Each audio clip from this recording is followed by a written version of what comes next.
Okay, cool. Good afternoon, everybody. Yeah, I just want to echo Graham's comments in the first instance. It's been great to, well, I didn't anticipate sitting here all day and watching all the sessions, but I tell you what, I've learned some stuff coming out of it as well. So, and that's what it's all about, I guess, this whole coaching journey. So I have been tasked with the challenge of giving some information to you about technical analysis and match analysis. Now, historically, moving forward into the match analysis, which we'll cover at the end of my little bit, there's different trains of thought on that. But to kick off, heading into huddle technique, I'm going to talk about huddle technique. There are other apps, online apps that can be used on your iPad, iPhone, Samsung, Android phone, any other Android phone. So specifically, for a number of reasons, we use huddle technique. We use another of their stable of products, or a couple of their stable of products in our further analysis down the track. But this is a free app, what I'm going to talk about, Huddle Technique. If you're an Android user, then there's one called Coach's Eye, which you can get from the Play Store. And it's fundamentally the same. You can do exactly what I'm doing. I'm going to show you on screen in a short time, just on your phone with video and slowing it down. You don't have the benefit of some of the lines and drawing apps, but you can still do it. So what I've done is I've actually done a video, because it is, I could just see myself getting on here and then making a complete mess of the lines, etc., being drawn. So I have done a video. So what you're going to see is something that I've recorded. But I'll stop it. I've got 3 little short recordings for using Huddle in different areas, Huddle technique in different areas, and then we'll go on to some match analysis or individual performance analysis. So I'm going to start the video. If everybody's happy with that, I'll kick into it.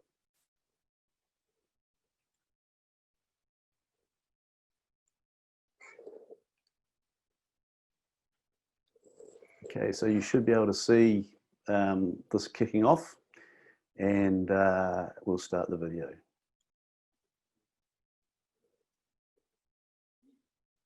Can we all hear that? Can hear you even, but not. Oh, yeah. Okay. Hold on a sec. Here we go again. This is same as what we struck the other day. Exactly. But I do have the ability to change that, I think, by going share computer sound. Sorry about that, folks. Try again. A whole bunch from people I've worked with just as individual one-on-one coaching sessions. So I'm actually going to go down to, I'm not going to go too much into how you download the app. I think it's important that you go through that process, understand what you're doing there, download it from the App Store, and it's important also that you look at the learning videos that someone like Huddle produces, the Huddle 101 using Huddle technique videos. Everything I've done with this has been. We've got no video, even. Should we have a video? On an error basis, if you like. Yeah, you should have a video. Hold on. We've just got your sound. Okay, just stand by. I close that. Sorry, folks. Share screen. This worked the other day, so I'm uncertain what's going on. I'm sure it'll work again. Try it again. I was seeing video. Oh, were you? Yep. I understand. So I'm going to start off with how we're looking. Keanu Darby here, some of you might know. That's it. I've got it now. Yeah. Have you got the sound as well? Generally, once I've done a video capture, yes, it's all perfect. Just let cool.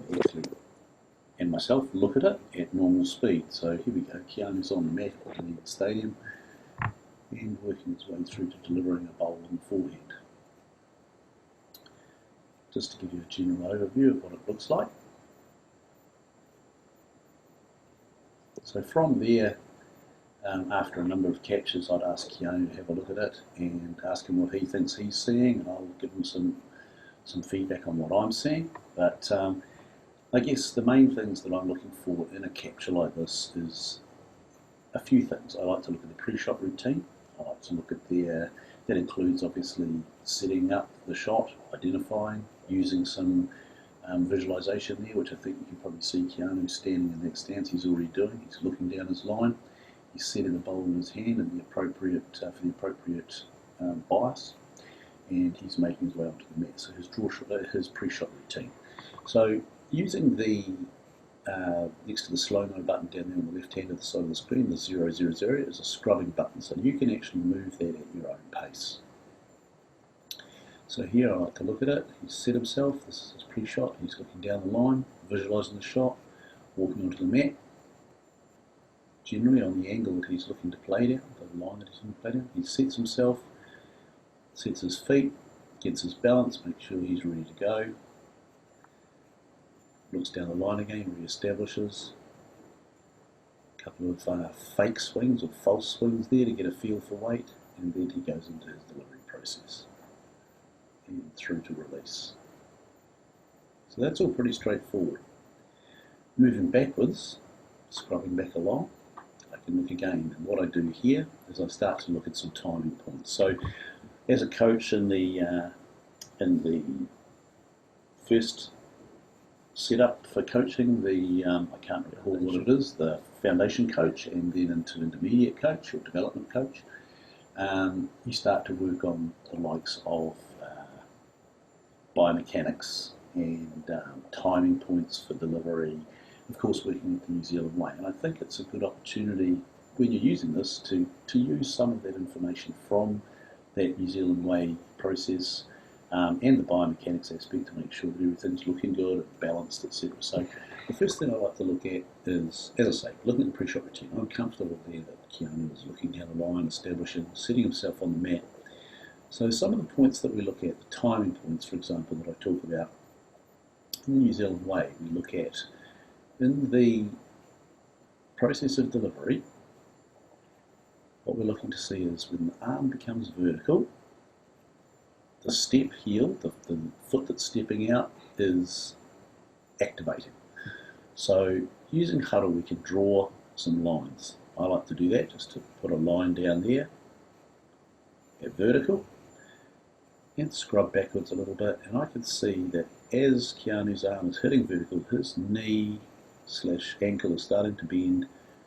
It's actually activating a little bit later than what we might expect, but given that this is very, very slow, frame by frame basically, to see that with the naked eye is damn near impossible. So what we're looking at is, as it comes through, and you see, the other timing point that we're looking at is when the heel strikes the mat, the arm is initiating forward momentum, and it sure is. There it goes there.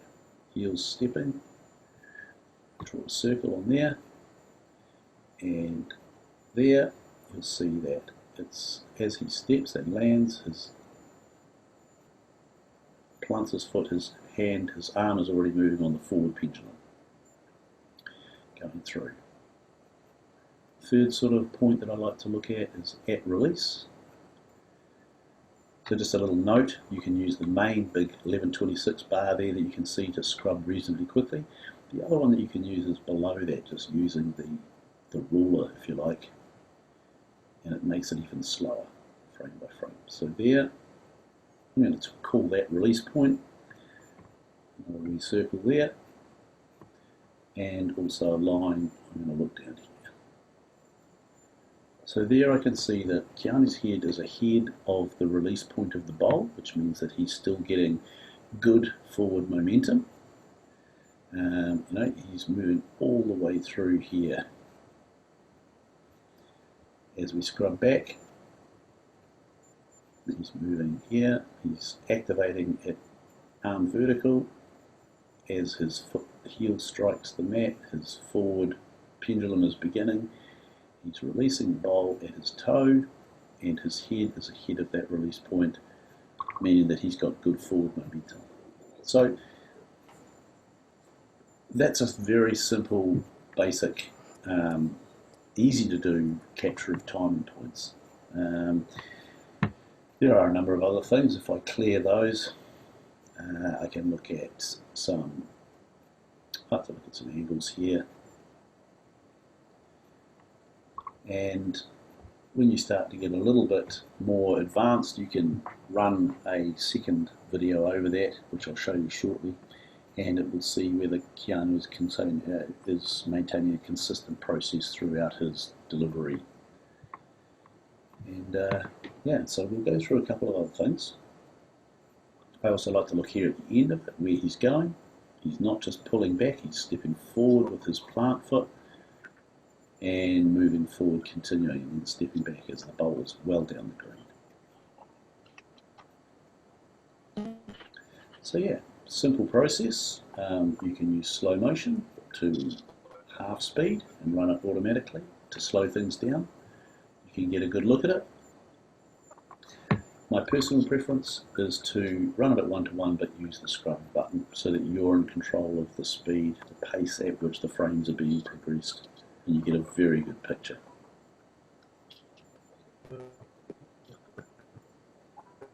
Okay, so that's sort of... Okay, so that's about it for that one. I don't know whether we can go into too much questioning here, but feel free to put some in the chats and we can pick them up later on. Graham, is everything hunky-dory there?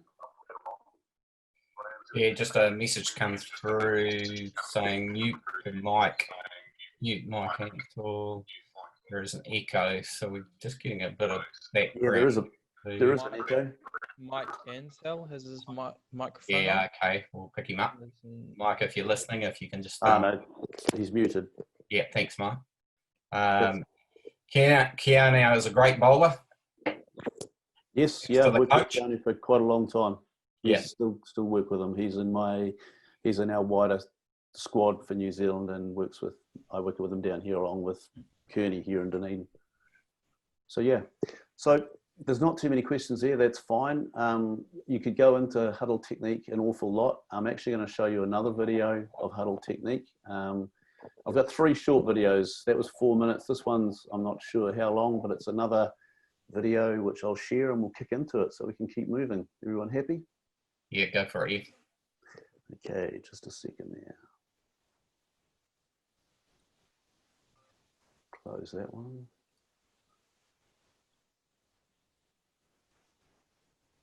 Okay, I think we're ready to go. Okay, just want to go over another couple of uses for Huddle Technique in regard to technical analysis. Gary Lawson here on the Gold Coast, not that long ago. Gary just wanted to check a couple of things with regard to his delivery, and so we put him in front of the camera and took a video and went through it after that. So just before we start, I want to make sure that whenever we're dealing with an athlete, whenever we're videoing an athlete, we do need to confirm with them that they are comfortable to be videoed, and we need to assure them also that that video remains private between coach and athlete unless they give permission for it to be used elsewhere. Ed, should we be seeing the video at the moment? Thankfully has given me that permission. We've just got similarly, Barry and Keanu and yeah, okay. I'm not sure what's on. Sorry, folks. I will try again. That's right. Last time you did it, it worked, so we'll cross our fingers. Okay, so I've stopped sharing, so we'll try share again.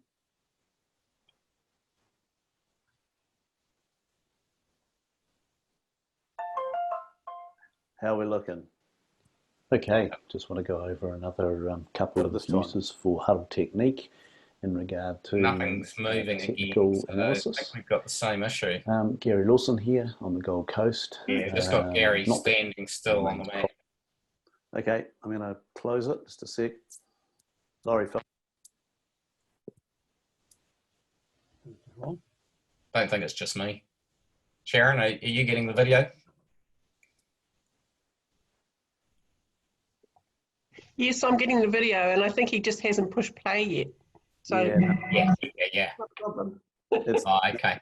It's definitely playing. Okay, just want to go over another couple of uses it's not really. from all of those athletes that I can use their videos within.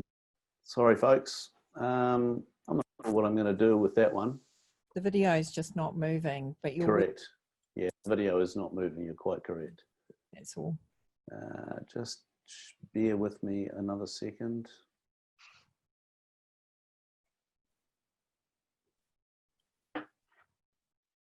now you've shown us, Gary, we're very excited to see him.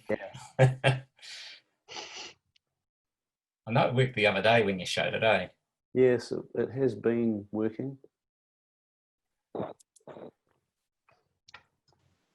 Okay, just want to go over another That couple video's of looking. uses for Huddle Tech. That left-hand circle is How about starting to now? move Yep, we're away, mate. That's good. his delivery. Okay, And just so bear we're with me. complete unless they give permission within this, and then setting his delivery in motion, and away we go. So just to look at that Have we got quickly. sound? Yes. Beautiful. So what he wanted to look at was a couple of things. One of them was his timing. So what we did was look at two things. When his arm hits vertical, which is about there,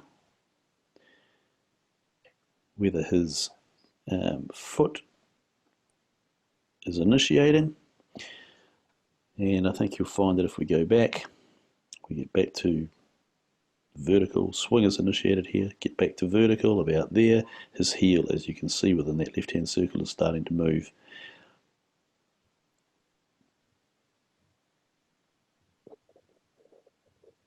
There it is there.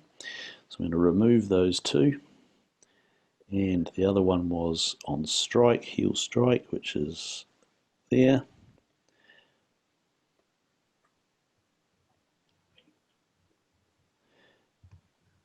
Forward momentum of his pendulum. So if we go back to there, move it forward, heel striking, bowl is momentum, pendulum is moving forward, and away we went. So those two things fit, no problem there. Clear those away. Just another one from this angle is where Gary is set before his delivery, which is there, before he initiates. Draw a line down his arm and bowl. And run through. So there it is there. He's on that line all the way through. The angle of the camera exaggerates this swing back, but on release again, he is back on that line. Those are the things that he wanted to confirm. Arm straight through that line at setup, as we can see here. On the way through, forward swing, back through, and back to release point. So yeah, that's another couple of things that you can use, well, actually reconfirming a use that we did with Keanu with regards to the step and timing, and also with regard to the arm being in the appropriate position and on that plane to as set up and carry through and follow through on the line that Gary's established that he's delivering his bowl to. Just want to reiterate that video side of things, particularly if you're doing some video from behind. It's important that you do let your athlete know that you're doing this and the reasoning why, and ensure that you have their confirmation that they're comfortable with it. If they're not comfortable, we wouldn't be doing it. So yeah, I'll leave you with that one, and we'll move on into the next video very shortly. Okay, so the glitches. Graham, you might want to comment on Gary's response to when we did those videos over at Broadbeach. Yeah, sure. And I suppose being Gary's coach in Canterbury, one thing Gary's very particular about is his delivery. He believes that if he gets that right, the outcome down the other end will take care of itself. And one thing he was doing was his arm wasn't going straight back, straight through. It was going on a bit of a journey towards the out. So he wanted to have a look at that. And the best way when you're working with an athlete is to pull out the video, put it on. And we did that over in the Gold Coast. And in 5 minutes, not even that, Gary knew exactly what he needed to do and went back into training, implemented it. And yeah, with the difference being he was getting bowls closer. So yeah, is that what you're after even? Yeah, basically. It was very quick, very efficient, and one allows the athlete to make they're seeing and to be confirmed by the coach or coach, as in that instance. It's a powerful tool. I generally like to think about it as being for the athlete more than for me. They like to see that people actually, when you ever see yourself on video, they say no primarily. So it's a good thing to do. There's a lot of stuff to go into with Huddle Tech.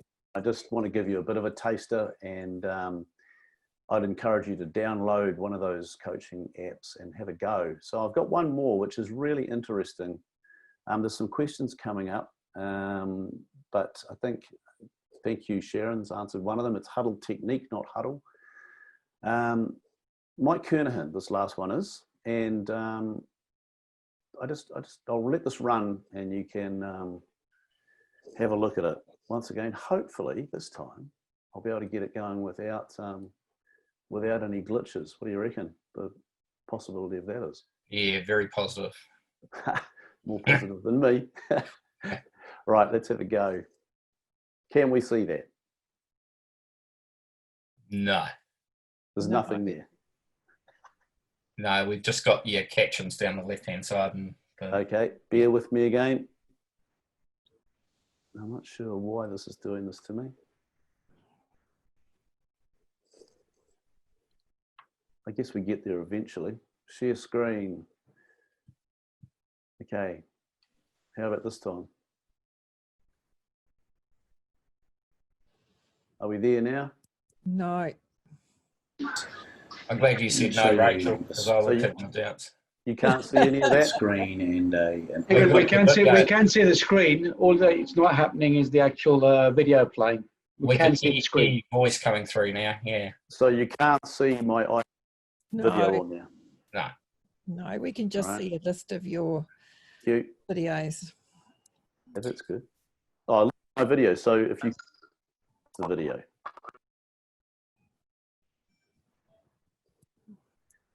Okay, what if I started here? Can you see Mike Kernahan?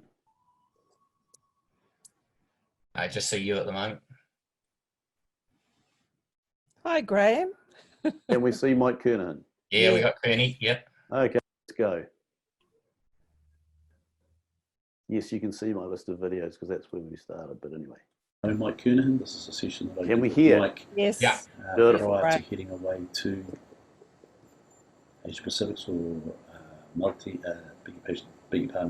Asia Pacific's or moving. Trans-Tasman last year. Don't panic. What we just wanted to do with Mike was establish Yep. He's moving there. that he was comfortable, smooth, and set. Now, Mike does have a different delivery. He has a what you pretty much call a fixed delivery. So it is different to a swing step. It's more of a step swing.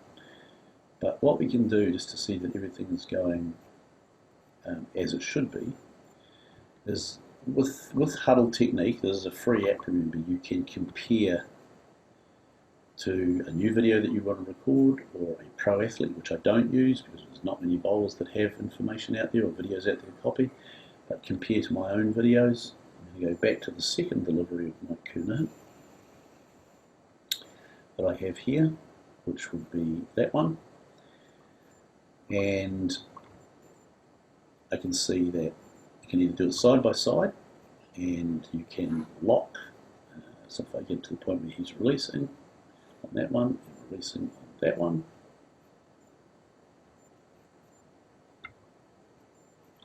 You can see that you can then lock those and then run them both through. So we can see what the actual process, the differences between the two deliveries that Mike Kernahan is delivering. Now, I think you'll agree that these are definitely two different pieces of film, and I think you'll agree that that is pretty much in sync. So we have that process that we can do it, and to even further confirm that, we can overlay. So what we do there is these are the two videos on top of each other. There's one. You can see there's no one in the background on that one behind the white bowl. And on the other one, there's a couple of people behind the white bowl, so they're definitely two videos. And we can set each individual video, although it doesn't really matter, I've already done that through the other two. So running it through in slow motion, you can see that Mike's process is very, very similar. Only on one of them he steps up slightly quicker than the other. So just to show you that again, this is two different videos, two different deliveries. I guess that sort of answers why Mike Kernahan is very consistent on that draw of his. So that's really about all I'm going to give you on Huddle technique. Okay, so technique. Powerful. It's iOS based, so it's an Apple product. Provide very similar job off the Android Play Store. So that's basically it on Huddle. Hopefully we did get through it in the end with all those glitching and possibly me glitching. It's a very interesting process and it will assist you. As a coach though, use it wisely. I use it a lot as a confirmation, as I said before, letting the athlete make a decision, see what they're like, and they can pick up the things, all the good stuff that's going on, because like most people, we're generally pretty self-critical, so we'll see the stuff that is good, and that initiates a discussion with your coach. So yeah, hopefully that's all good. Any questions there, Graham? Anything you want to comment on? There are a few questions actually, so we might as well try and cover a couple of them.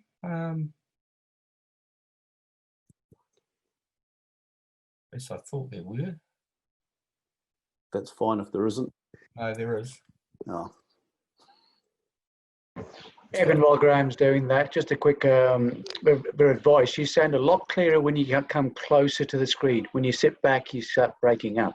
Well, that's No ridiculous. Yeah, I know. But because the microphone's hanging around my neck. What if I do that? Can you hear me now? Yeah, that was good. Okay, so yeah, a couple of questions. One for Bruce. With regard to delivery styles, how much really counts as long as everything is correct at point of release, e.g. Jeremy Henry? Oh yeah, absolutely. I mean, this is what Sharon alluded to before, and PB. I think it's like getting everybody comfortable doing what they do. I guess if you do have a Jeremy Henry and you threw him on a video like we had with Mike Kernahan in the last bit, you'll see that every time he delivers, it's the same.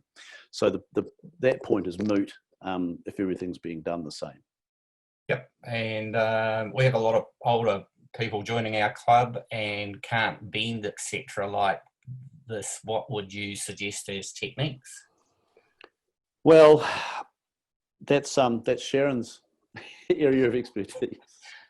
I often think fixed stance is probably the way to go with some of them. Yeah, I think so.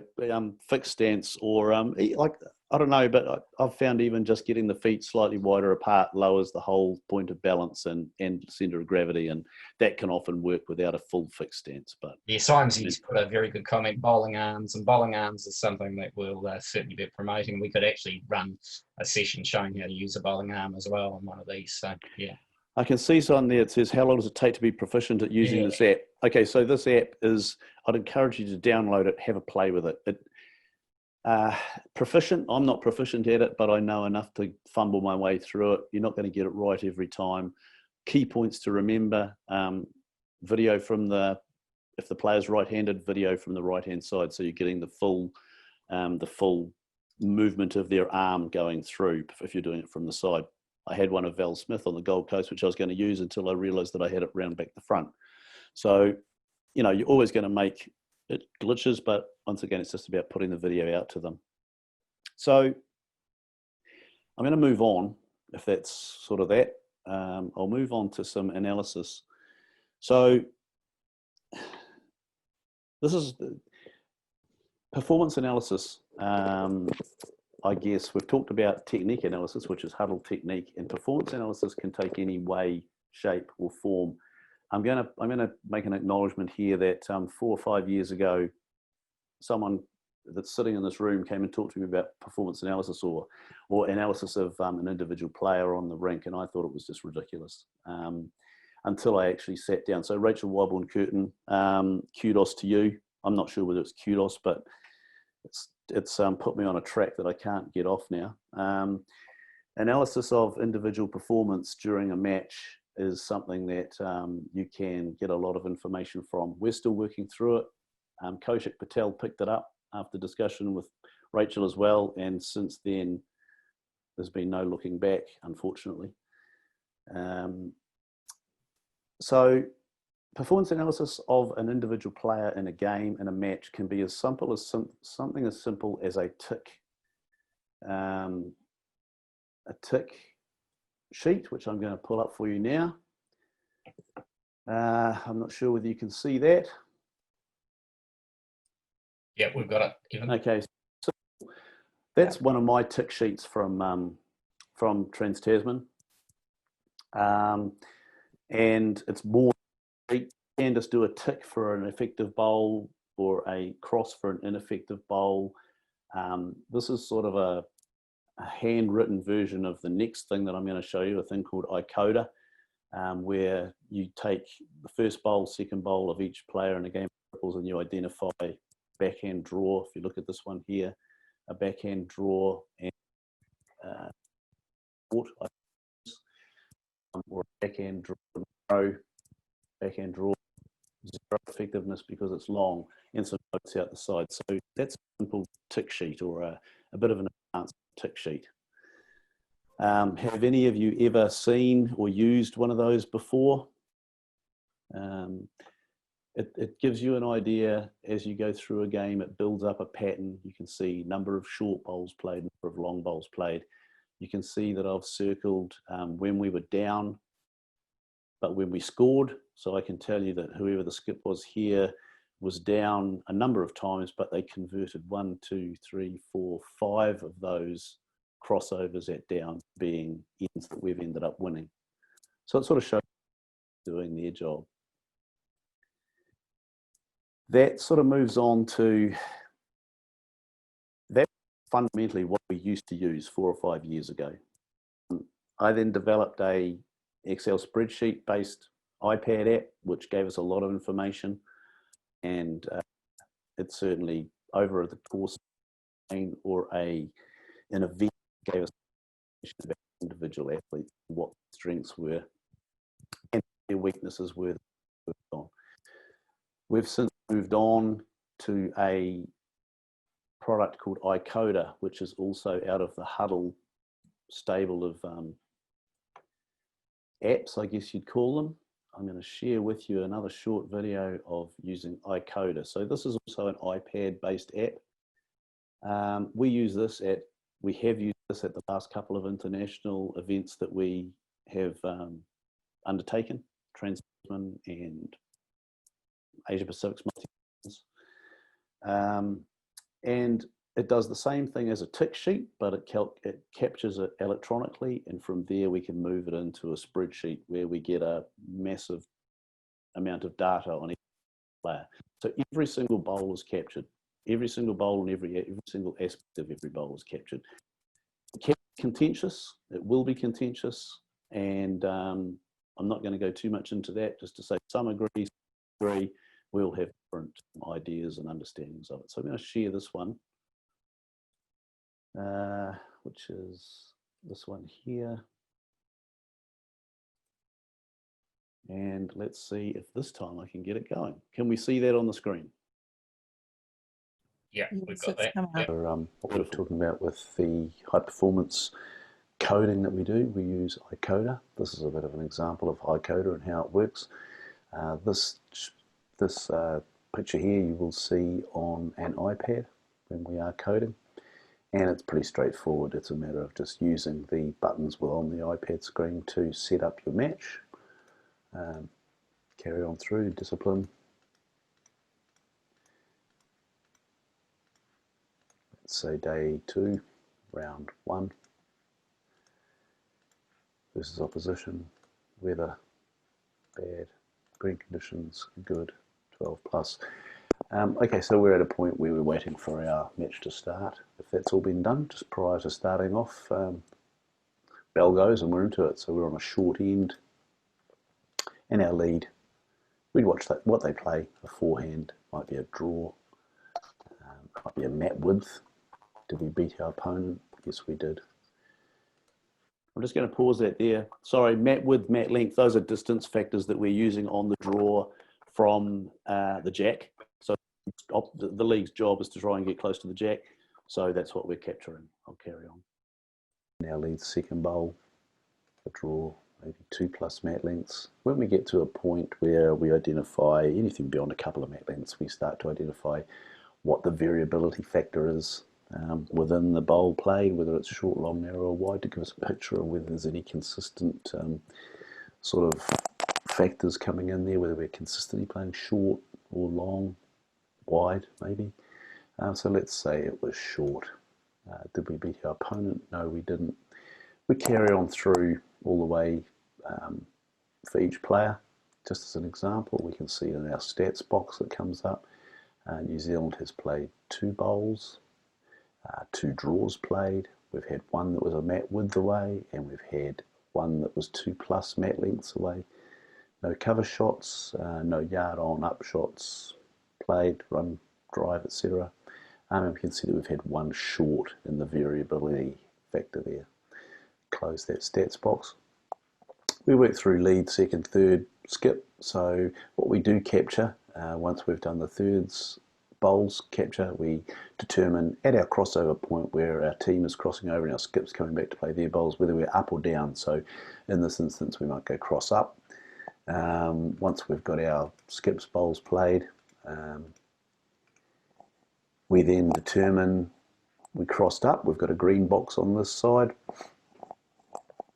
And we've added, didn't add, the end won or the end lost. So we crossed up, perhaps we crossed up, but our skip didn't add and we ended up losing the end. That obviously indicates to us that their skip outplayed or played a bowl within that, within their 2 bowls that outdid us. And so that's the reason the end was lost. We move on, maybe a long end, and we go through the process again. A result is like a slide off a 3-metre wide bowl that comes in to the head, displaces shot bowl, ends up with shot, or dribbles in, pushes in a short bowl that's given us shot. Quite straightforward, really. Did our bowl beat the opponent? Yes. And upon match complete, we do a win. Say we were 11, our opposition was 2, and we stop coding.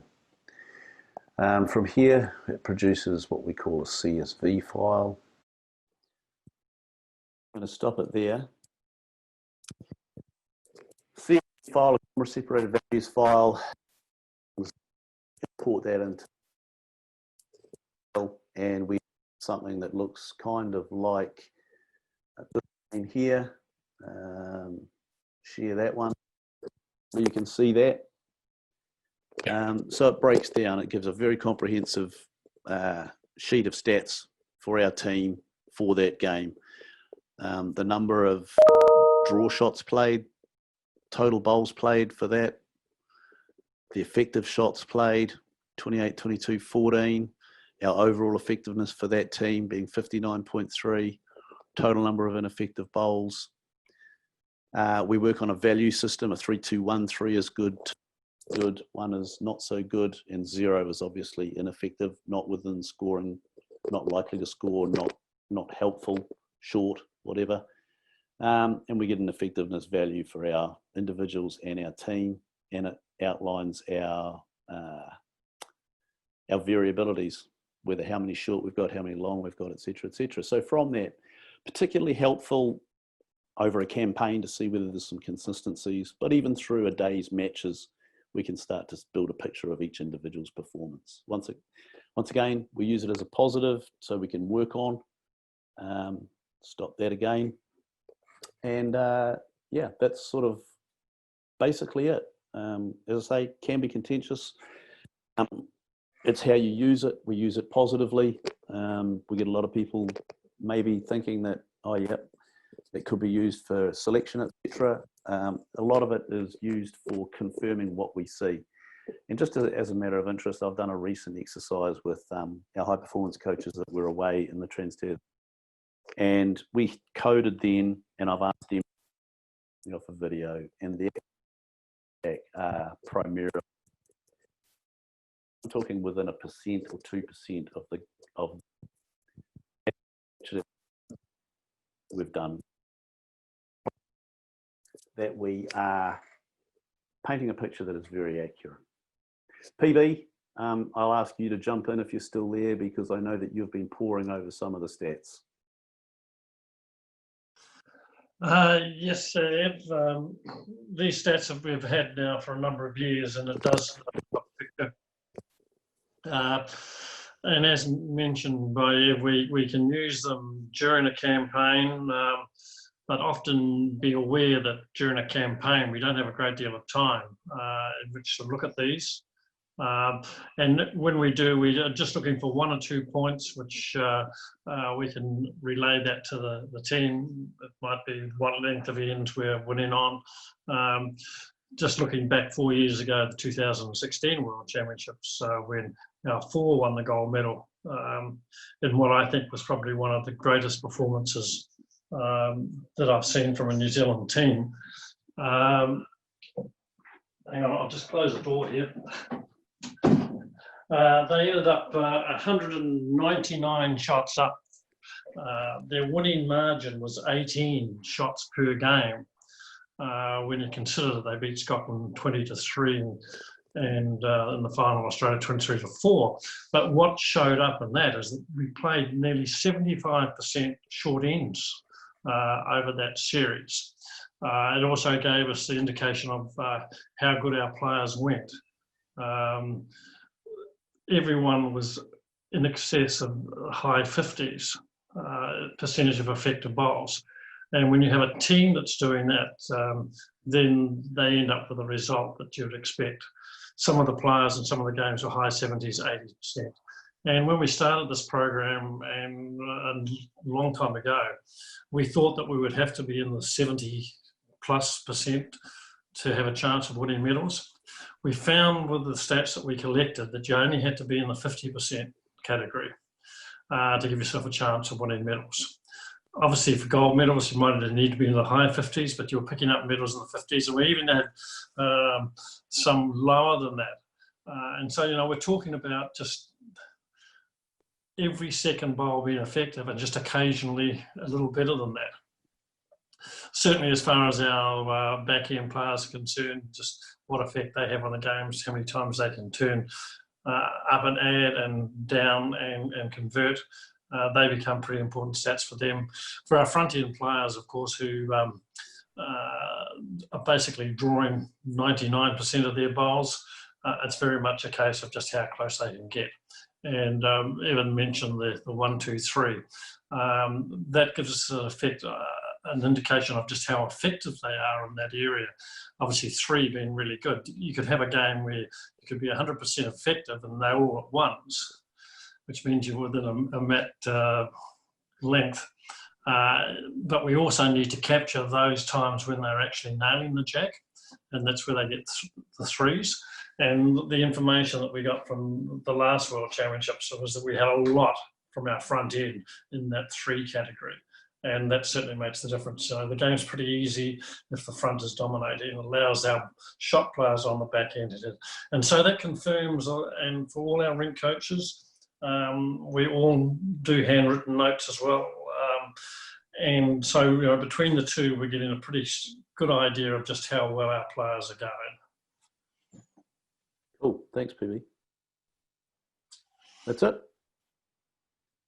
Yeah, I think everyone on the call will agree with me that this area of our coaching is truly intriguing, and what springs to mind for me even is just that 1%. If we can make that 1% difference, we will become world champions, and that's what it's all about at the highest level. But it's not to say that you can't use a simple coding format in your own areas for those on the call and make a difference. So I encourage you to grasp this. I know coaching has a lot to it, but this is one area of coaching that can make a difference to the outcome of games. So thank you so much, Evan. There are a couple of questions here, but yeah, I won't read them all out. I think people are intrigued with what you've spoken about, and we'll leave it up to them to go and explore or ask you questions, or you can come back to them after this. So yeah. Look, if you do want to ask some more questions on huddle technique, etc., then fine. I'm happy for Graham to give you my email address. I think it's evan@bowlsnewzealand.co.nz. whack them through, or send them to Graham and he can collate them and we can go through them. Yeah, that sounds good. Even I think even there'll be learnings for us from it as well. You know, people will think of stuff that we haven't thought of in this area, Absolutely. and will help us too. Cool. Thanks very much. Thanks, Evan. Nathaniel, the floor is yours, young man. Kia ora all. I'm Nate. Just while I share my screen, I think it's 3 o'clock, and I apologise for keeping everyone late. I promise I will be quick. I know health and safety is a sexy topic that everyone gets excited about to finish the day. So that's what we'll go through. But have a stretch for 20 seconds while I share my screen, and then we'll fire away, and hopefully we'll get it through in about 15 to 20 minutes and go from there. So have a stretch and we'll get this sorted.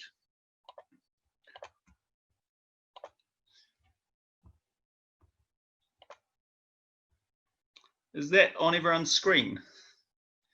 Yep, we've got that, Nate. Thank you. Perfect. Cool. So we'll fire away. So I've been asked to talk about health and safety and planning. I think I sort of get health and safety by default because I'm a doctor and a coach, and that's sort of how I've been thrown into it. But I've given this a few times now, and it's been quite refined. And I think there are some key things that I think are important as coaches to understand about health and safety. And it is becoming a bigger and bigger thing that we deal with. If you have any questions, fire away to Graham. I'm happy to give my email afterwards and talk to anyone by phone or email if you have any specific questions regarding it. Today, 4 quick things. These are the 4 things I want you to learn. Basic first aid, doctor's ABC. We'll quickly go through injury management. A mnemonic for that is RICE. And then I've also got planning, which has been touched on by a few people. Sharon mentioned it.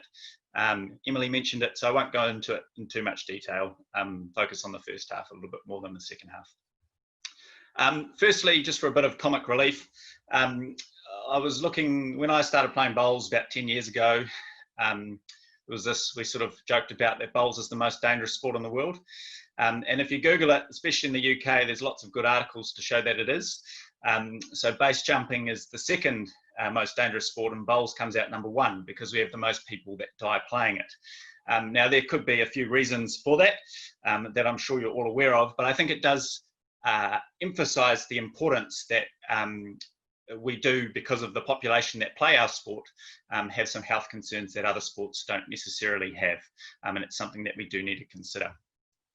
Monash University, which is a university in Melbourne, and Australia obviously being one of probably the largest bowls playing populations in the world, did a really good article that I'm happy to send out to people called Rolling Injuries Out of Lawn Bowls, a review of the literature. And there's not much literature on lawn bowls, not many people write about it, but they showed that in Melbourne, there were quite a few presentations to the emergency department, and as you would expect, falls was the most common reason playing bowls, that people ended up going to the emergency department, followed by overexertion, and followed by being struck by a bowl. And I have seen being struck by a bowl a few times, and I'm sure we can all recount stories of people being struck by a bowl, especially markers and singles matches tends to be when I've seen it happen.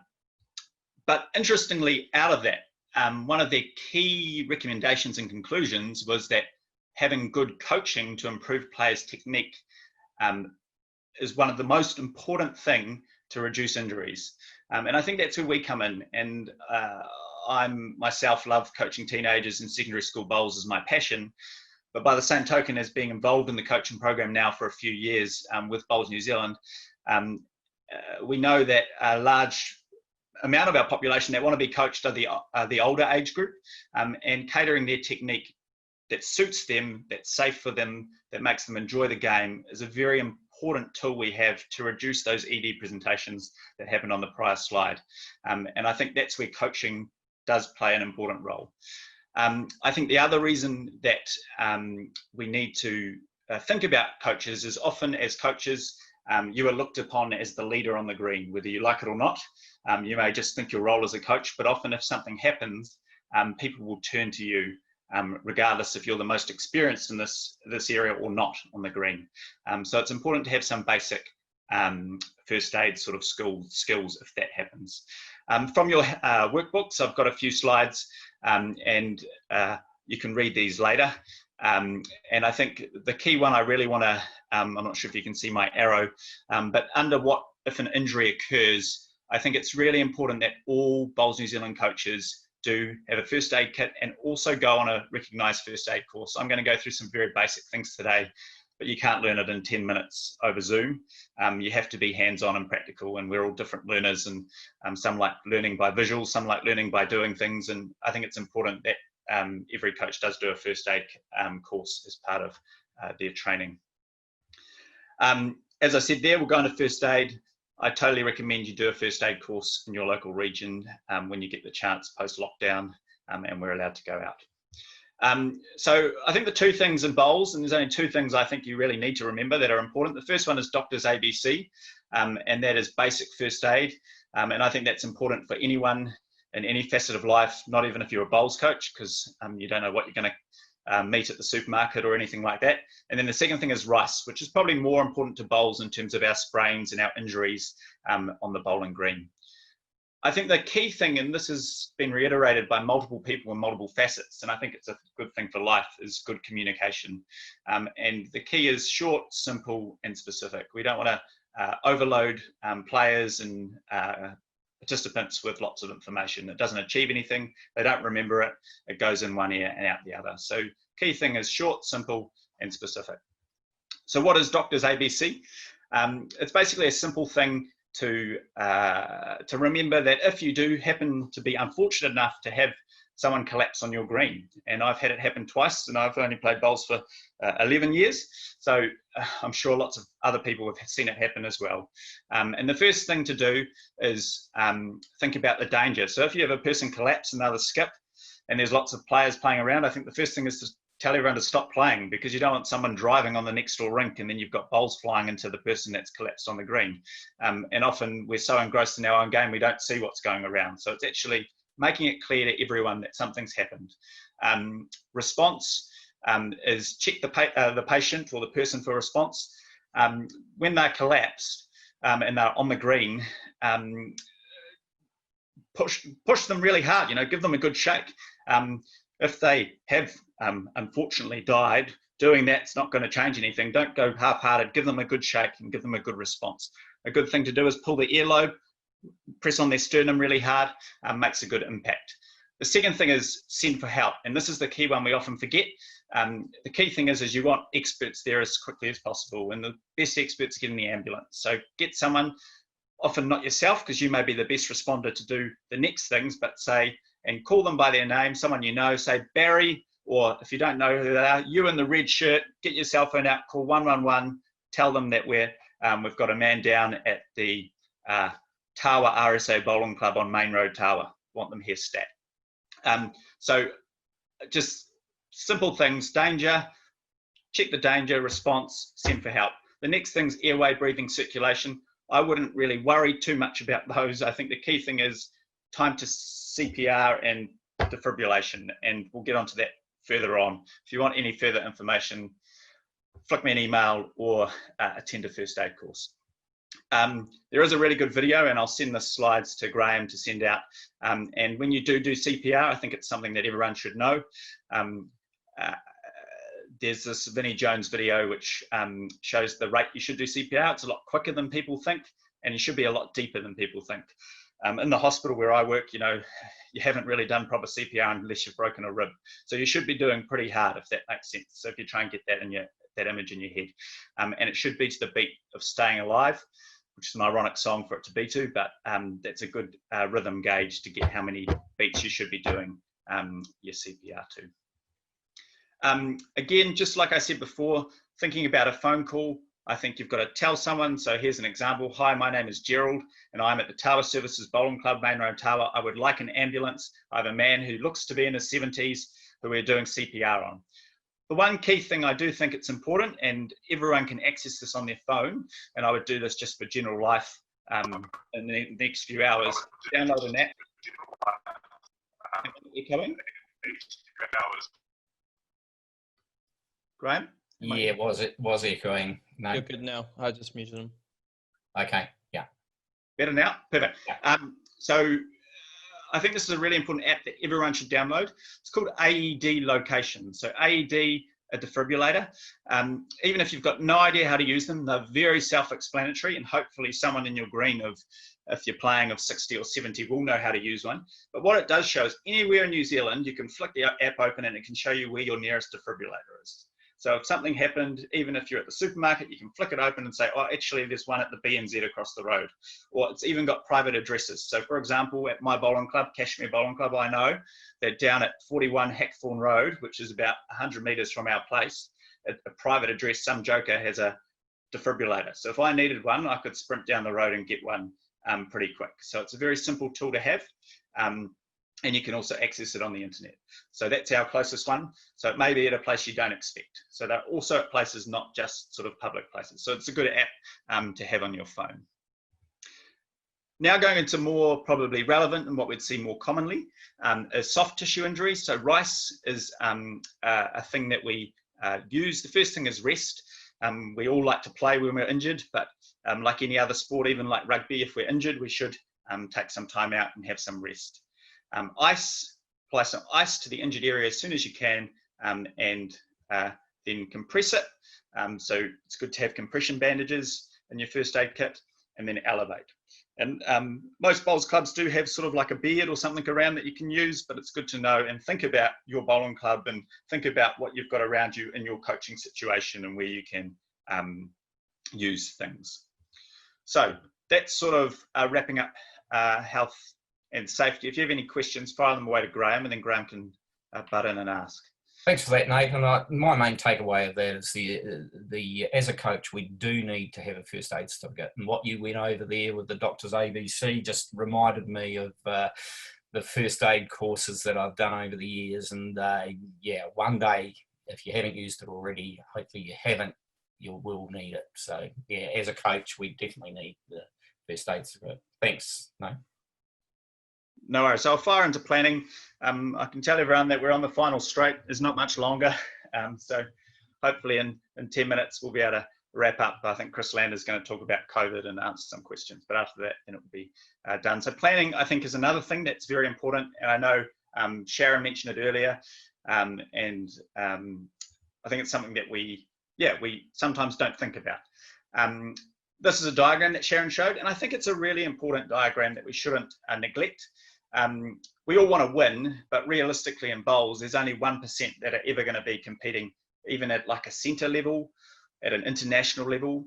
And the main purpose of us coaching is giving people the skills to achieve at the level they want to achieve at. And whether that's just the train level, whether that's the play level, we've got to work out where our niche is and develop our training sessions to where our niches. A good example is I see Donna Cross from Mount Eden's on the call, and I know she does a lot of coaching and does some great stuff with people in the community, and they have a great business house program at Mount Eden Bowls, and that's where her sessions and things like that are focused at. So it's knowing your niche and knowing where you're developing your coaching. And this slide just shows that. So, and I think the big thing to take away is that majority of our players are social players. They want to know a bit of skills. They want to get a toucher, but after getting a toucher, they don't really care that they're not going to play for the Blackjacks. So how can we tailor our sessions so that we can give them skills to get maybe one more toucher every business house bowl session rather than getting touches consistently? So on the left there, you've got the social player, and it's big in green because that is our major player. The second one is the club player, and how can we help them to achieve their goals, maybe getting into the top interclub team, and then the elite player. So there's only 1% of players that will get into that elite category. And obviously a coaching session for each of these different players is a very different proposition. This is straight from your workbooks again, and just talks about that being an effective coach is also being an effective manager and a good organizer. And I think it all comes back again to communication. And if you can communicate your plan effectively, then you can get the goals that you want. I think one key thing that I've learned through coaching, and slowly as I've listened to coaches and coaches in other sports and bowls and in football and things like that, is it's important to know what the goal of today's session is and not try to achieve too much in a session. You can't achieve the whole world. You can't change a person's delivery in one session. But what you can do is you could work on the run shot, or you could work on the backhand draw. So what is the goal of my session? What is the one thing in this hour that I want to achieve? So try to focus on only one thing. Keep it simple, simple, and simple. Go back to that slide I showed earlier. Same thing for first aid, same thing for planning a session. Short, simple, specific communication. Just got 2 examples here that have come up on the right-hand side. Say you are coaching some guys, you know, a club player that really wants to improve their backhand draw. We can say, so today's session, we're going to focus on the backhand draw. They know what your plan is for the session straight off the bat. Rather than saying, today we're going to work on playing on the backhand side, we've got to think about the rink, we've got to think about the wind, we've got to think about the green speed. Obviously, all those things will come into the session about the backhand draw, but you don't need to say that at the start. You're just going to say, we're going to work on the backhand draw. And I think that's the key thing. Make it simple at the start. You shouldn't talk for too long. And I know Tom mentioned that earlier. And I've circled that in green because that's the preferable way to go. I've just made a simple session plan of what I sort of do. Obviously, it's very different for different situations. But I think the key thing that we got mentioned, especially by the players earlier in the day, which was great to have Joe and Shannon on, is the warm-up. And I think coming from other sports, we often, people do lots of warm-ups, and then people that often come into bowls traditionally haven't had a warm-up. So it's a new concept. But I think it's an important thing to get in people's head, and it actually, warming up for training sessions will hopefully translate for warming up in a game. So having 10 minutes just to warm up and do something to clear the head, do some stretches, will also prevent injuries. Then bring everyone in, have a 3-minute session plan. So what is our goal? Today we're going to focus on the backhand draw. Then you introduce your drill for the session, only working really on one thing, maybe have a progression of the drill, working on that backhand draw. And then from there, the end, bring everyone in and say, hey, today we've worked on the backhand draw. I thought you did a great job, especially on that ditch hand, playing with that really funny rink on rink 1. And especially with that rain pouring, it's great that we've really improved that today. I look forward to seeing you play that backhand draw on Saturday. And then to finish off, I'm always for having a fun activity. I think we've got to keep bowls enjoyable. We've got to remember that 60% of our players are in that social play group, and that's why we've got to make it fun. Obviously, this is a session probably planned to more that social age group or even the club player. Very different proposition if you're planning a session for a more elite athlete. But at the same token, I think if you have a plan as a coach, the athlete will respect you more because they know that you've got this, you've actually thought about the session and you actually care about what they want you to learn for. So it's all about being prepared and planning. TGFU is a really great thing, and I always end sessions on it with my social players, secondary school players, or social players at the club. I won't go into it because Emily went into it. I do, this is just another one that I made. Unfortunately, it was about a month after that book came out, so it didn't make the book, but you'll have it on your slides, and you can potentially use it if you want to. It was just Cricket World Cup, and we put 3 bowls down the other end and used them as stumps, and you could try and get them out in 3 different methods. By putting a blocker in front of the 3 bowls, by running a bowl to sit it, but keep it on the green to practice the run shot, and then have a drive to hit the wicket and bowl them out. So it's just 3 different ways practicing multiple shots in a game. And people are learning even though they're playing a game and having fun.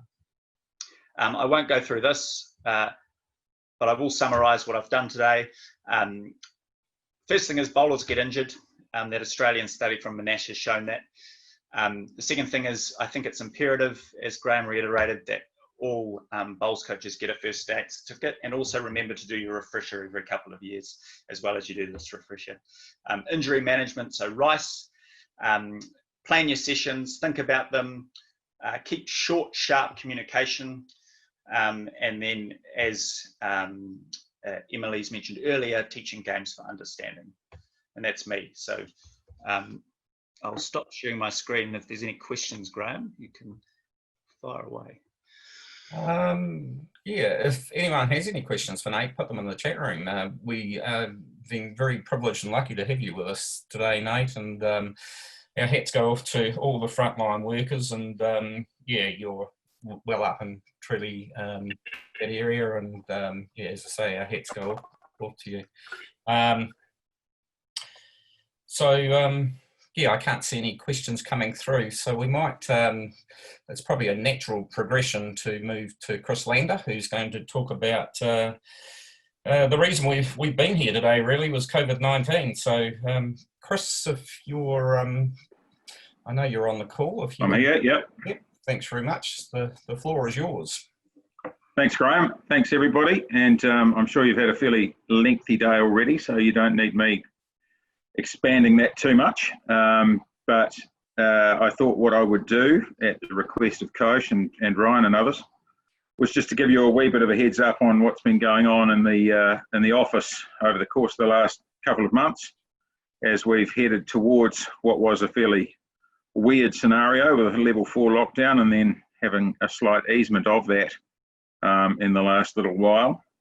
And as I say, just give you a bit of an overview of how it was that we realised, first of all, that we needed to be showing some leadership, and secondly, how we went about providing that without wanting to be too dictatorial, shall I say, but to give some guidance to our clubs and our centres and our players as to how we felt this thing needed to be managed from a bowls perspective. So at about the middle of March, it became pretty apparent that there was something going on that was going to be a bit weird for everybody. And we moved pretty early just to suggest to our clubs that when we had things like the government's gatherings of 500 or less as a maximum 500, we needed to be very cautious around following that to the same numbers. We felt that our bowling clubs had something like a 60 or 70% membership that was in an at-risk group, and we wanted to be very cautious around how we advised our clubs and indeed to be the bad guy if we needed to be with our clubs, to suggest to them that number shouldn't be 500 or anything like it, and more like 100. Within a couple of days, the government had changed their 500 to 100, and it was at that point, which from memory was around the 19th or 20th of March, that we advised all clubs that we felt they should probably be closing their doors. And indeed, most of them followed that suit. I think most of them, in fact, were ready to do that without our advice, but I think we gave them an opportunity to treat us, as I say, as the bad guy, if that's the right term, to be able to point to a document or a communication from us that advised them so that they could tell their members that common sense needed to kick in here.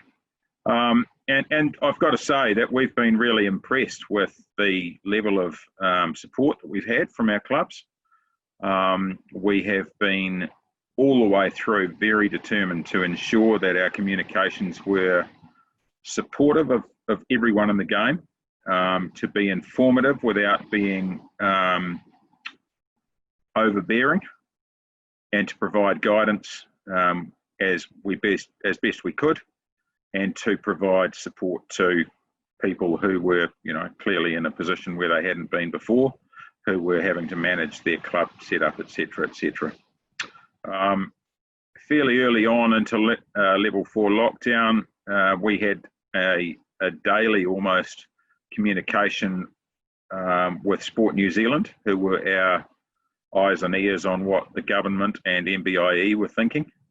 And in particular, you'll recall that we had some concerns around greens maintenance, and we left it to MBIE and Sport New Zealand to argue our case. Many of you, I'm sure, are golfers, and those of you that aren't will have read papers and news items that showed that golf were being quite aggressive in that space. They were making quite a lot of noise and suggesting that, it was imperative that greenkeepers were allowed, or golf superintendents were allowed to get onto their greens and maintain them. We had a slightly different view to that. We were very keen that obviously our greens didn't go to waste or to ruin, but we also believed that the government in those first 6, 7, 10 days, whatever it might have been, had an awful lot on their plate, and we didn't want to blot our copybook by making bowls a bad guy in the early stages. So we just bided our time a wee bit there, knowing that we had the ear of Sport New Zealand's people and they had our best interests at heart. And we were able to progress that to a point where we're able to get greenkeepers on their greens very, very soon, or immediately after Easter. Just going back slightly perhaps to that late March period, our initial communication talked about the postponement of various national tournaments, including the Intercentre, which was about to start as we went into lockdown, the Interclub Sevens, and then latterly the New Zealand Secondary Schools events. Since then, we have we've added to that, and in fact those events have not been postponed. Now they have been cancelled.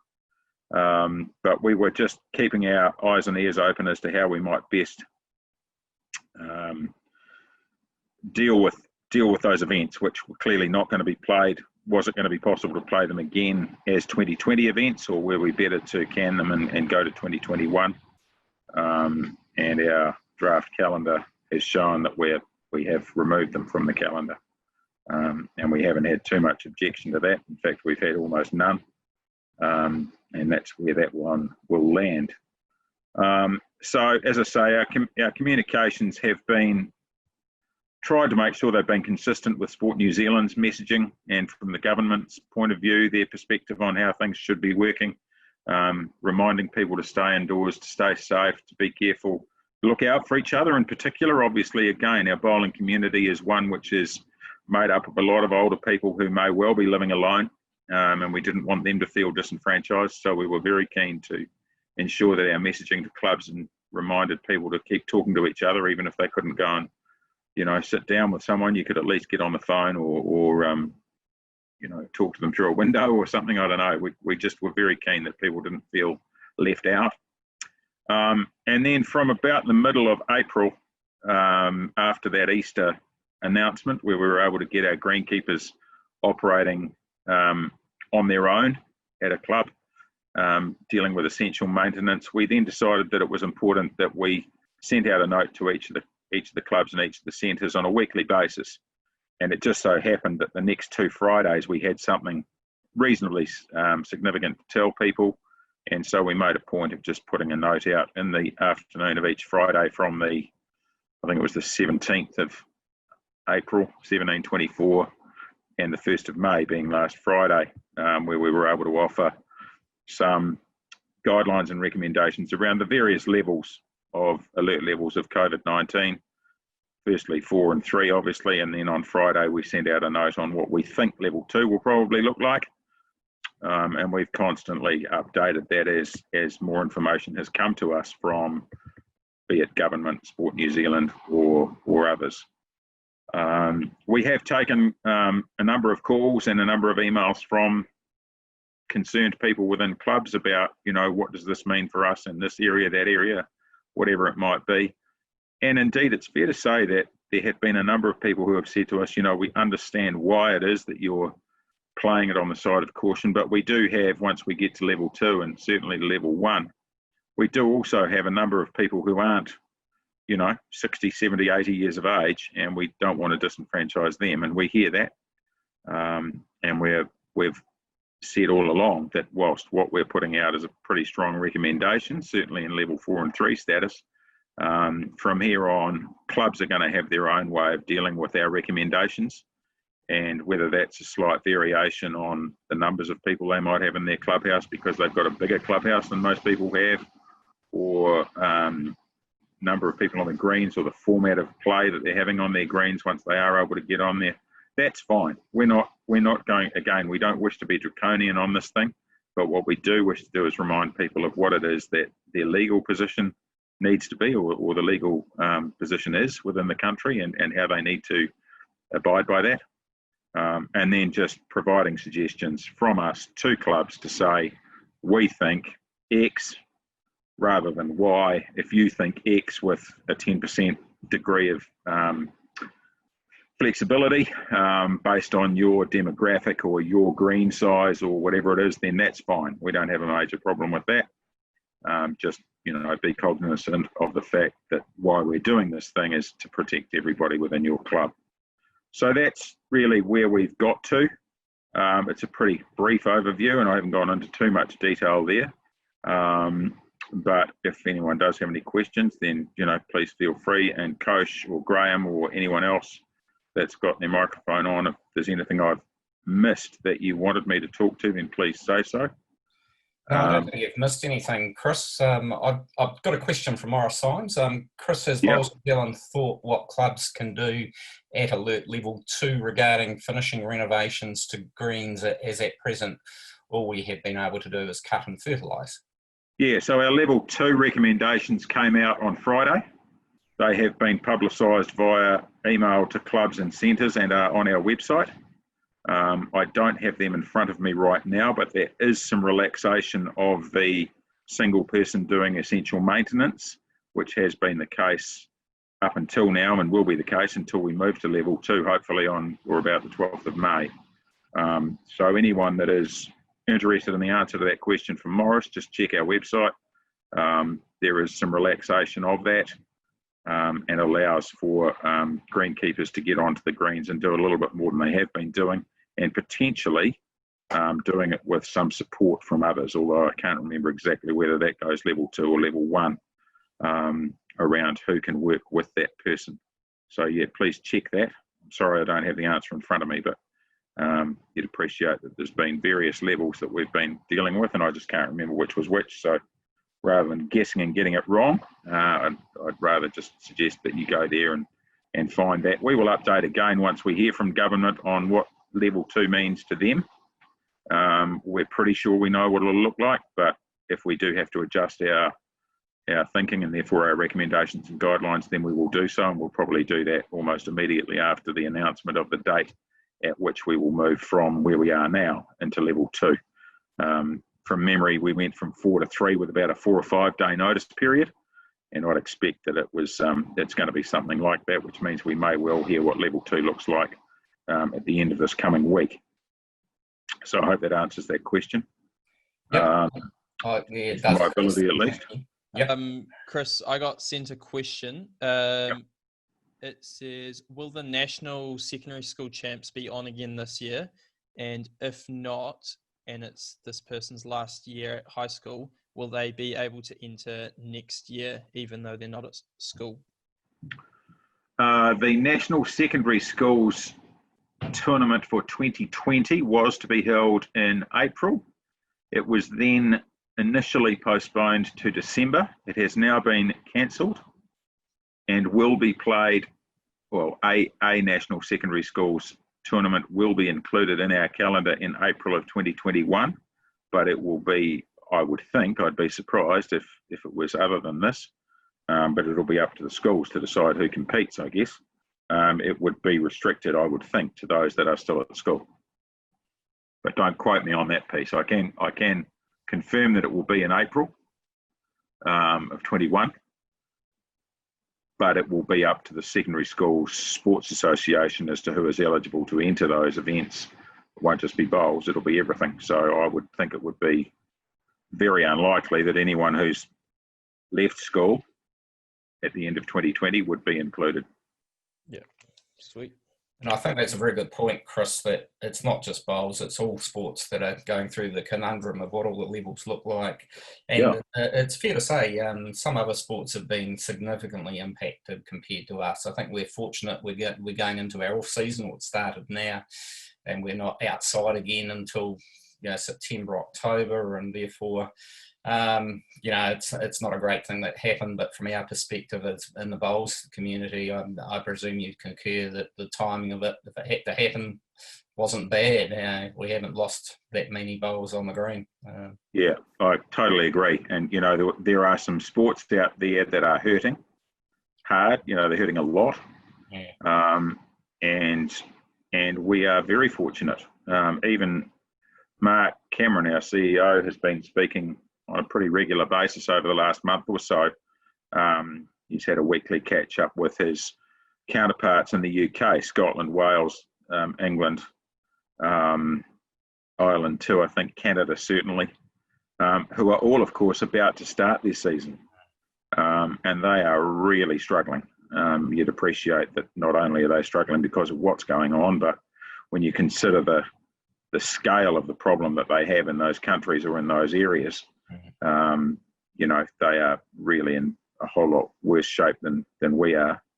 And so we are, you're right, we're very, very fortunate. I mean, if we were a winter sport, we'd be going into a start of a season which, has no clarity around it whatsoever. And, all of the problems that come with that. So our hope is that Bowls New Zealand's structure can assist clubs who find themselves struggling a little bit with, what the next season might look like, and then when we get to that season, how they might mitigate some of the issues they've got. Financial, obviously, will be one of them.